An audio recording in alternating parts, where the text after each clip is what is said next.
Komisi untuk Orang Hilang dan Korban Tindak Kekerasan Kontras mendesak Presiden Jokowi untuk membatalkan eksekusi mati terhadap terpidana kasus narkotika asal Brasil Rodrigo Gularte.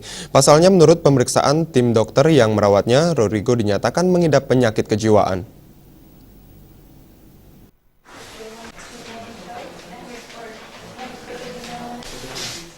Kepala Divisi Pembelaan Hak Sipil Politik Kontras Putri Kanesia mengatakan merujuk pada ketentuan pasal 44 ayat 1 KUHP dengan gamblang menyebut seseorang yang mengidap penyakit kejiwaan tidak dapat dipidanakan.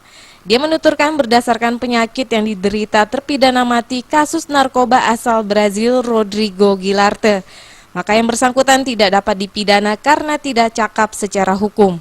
Menurut Putri, saat ini tim kuasa hukum Rodrigo memiliki rekam jejak medis, di mana yang bersangkutan menderita skizofrenia disorder dan bipolar psikopatrik.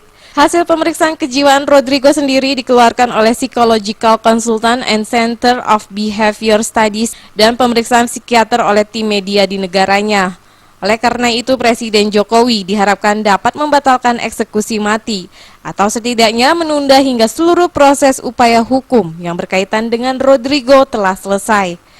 Pertama adalah kami mendesak Presiden Joko Widodo untuk membatalkan putusan eksekusi mati terhadap Rodrigo Gularte atau tidak-tidaknya menunda hingga seluruh proses atau upaya hukum yang pernah kami lakukan itu selesai. Jadi ada beberapa upaya hukum yang saat ini tengah dilakukan oleh tim penasihat hukum Rodrigo Gularte yang saya pikir ini tidak boleh kemudian Presiden Joko Widodo memerintahkan aparat terkait untuk segera melakukan eksekusi. Saat ini tim kuasa hukum Rodrigo juga akan mengajukan upaya hukum berupa permohonan pengampunan ke Pengadilan Negeri Cilacap, serta segera mengajukan upaya luar hukum biasa yakni peninjauan kembali. Dari Jakarta, Muhammad Ibrahim dan Adi Darmawan.